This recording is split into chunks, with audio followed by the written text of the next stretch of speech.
Tzemach. Aujourd'hui, on va apprendre le Pérec Mem Aleph du Tanya. Le Rabbi nous a dit qu'il est important de lire ce Pérec de Tanya chaque matin avant la Tfila, pour bien se préparer à notre Tfila, se rappeler devant qui on se tient. Hachem, le roi des rois. Ah oui, papa, quoi il parle encore? On parle de l'amour et de la crainte d'Hachem, et il y a aussi un pasouk de la Torah que tu connais très très bien. Essaye de deviner. Moi je sais, Veina Hachem. Bravo, c'est exactement ce pasouk.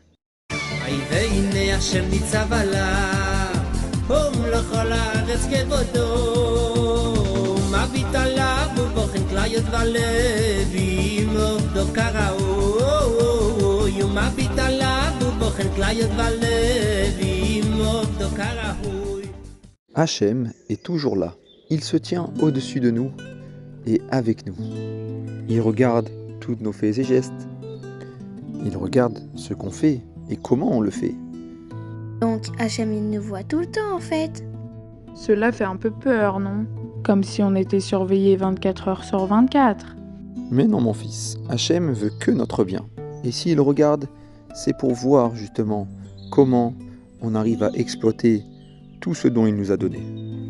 Toutes ces forces qu'il y a en nous, il nous motive, nous encourage pour suivre la voie de la Torah et des mitzvot. Et pour mettre en œuvre nos talents également. Ah, comme Ephraim par exemple, qui joue si bien du piano. Ou comme toi Ménaché, qui arrive si bien à faire retrouver le sourire à nos copains tristes. Et même à Tzemach d'ailleurs. Ah oui, c'est bien vrai. C'est ça les garçons. Hachem veut juste être là pour nous aider à continuer à avancer sur cette voie. Hachem est toujours avec nous, partout. Car Hachem est avec nous, car Hachem est avec nous, partout, partout. Pi. Hé hé, bravo Yehudi, tu commences à bien parler. Bella, faut que je te raconte quelque chose qui m'est arrivé. Je t'écoute. En fait, c'était la dernière fois, maman avait préparé les 6 bons gâteaux que j'aime. Tu sais, les madeleines avec la chantilly dessus. Ah oui, miam. Bref, j'étais dans la cuisine et je savais que maman avait gardé ces gâteaux pour tout à l'heure, mais j'avais trop envie d'en prendre un. J'arrivais pas à me retenir, donc j'en ai pris un dans ma main.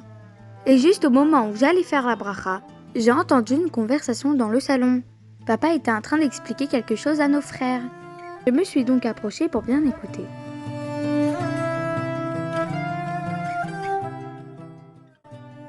Papa a expliqué qu'Hachem est partout et qu'il voit à tout moment tout ce qu'il se passe. Là, je peux te dire que je suis vite repartie dans la cuisine déposer cette madeleine où elle était, en attendant d'avoir la permission de maman pour la manger. Eh ben, Hachem devait être très fier de toi, ma sœur. Oui, je pense. En tout cas, je suis très contente d'avoir écouté mon Yetzirah Tov. Et je peux te dire que j'ai pris confiance qu'Hachem est vraiment là en fait. On l'a appris aussi dans les Pirkei Avot. Ain roa ve'ozen shomat. Ah, bien vu Bella. Tiens, quand j'y pense, je vais te parler d'un conseil que maman m'a donné la dernière fois. Ça pourra t'aider à toi aussi peut-être.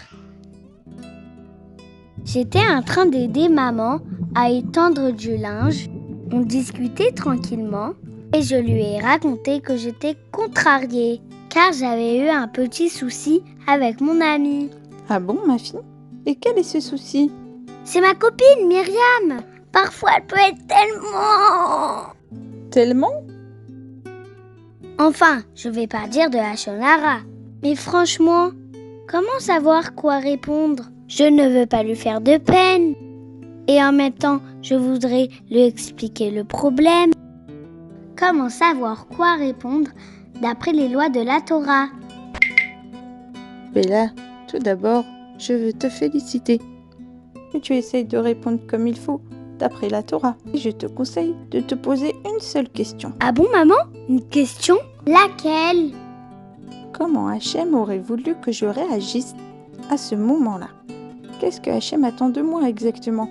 Et là, tu peux être sûr, c'est bien ta Nefesh Elokit qui va te répondre.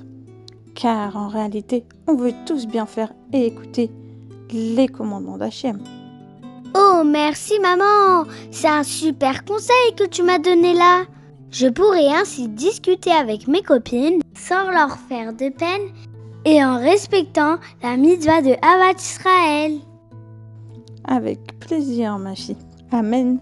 Qu'on réussisse tous comme toi à améliorer notre comportement au quotidien. Eh Bella, merci de m'avoir partagé ce conseil. De tout cœur, Serette. Les enfants, nous n'avons pas vu la vidéo du Rabbi ce Motzei Shabbat. Alors, je vous propose de venir sur la terrasse pour la regarder en prenant votre goûter. On est là, maman. Même Yehudit. Voilà, j'ai mis en place. Allez vous asseoir. Merci maman, ça sent trop bon. C'est mes meilleurs gâteaux. Ça commence. Chut. Welchen Klois war wegen die Koroi, Peltos als der Kind soll werden die Koroi, wenn wird recht eisnutzen die Kirche, wo der Rebester Gitter und gefindt sich zu mir zusammen beschaßen werden, Teil und ist Mekai Mitzrich. Steht der Rebester werden a viele, wenn der Kind gefindt sich ins Mann Agolus, a vielen Golos wie Golo Edim, bemele der Verstandig am kon als Eisfilm, wie bald am Hode nebischten Messier, und man kon das als Eisfilm, mit der Simcha Veturli wo.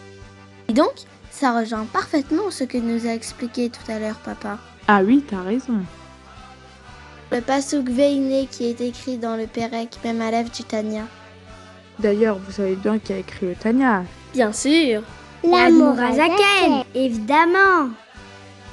Et dans la Sikha, le Rabbi ajoute qu'un juif peut réaliser plein de bonnes choses. Et tout cela avec beaucoup de joie, car Hachem est toujours avec lui. Comme vous savez, ce n'est pas la peine d'attendre un anniversaire pour prendre une bonne décision.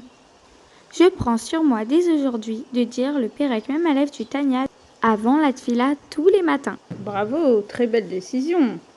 Comme ça, je serai prête à prier Hachem comme il le faut. Et je sentirai Hachem dans ma tête et dans mon cœur toute la journée. D'ailleurs, il y a une chanson sur ce Pérec de Tanya. Maman, tu peux nous la mettre s'il te plaît?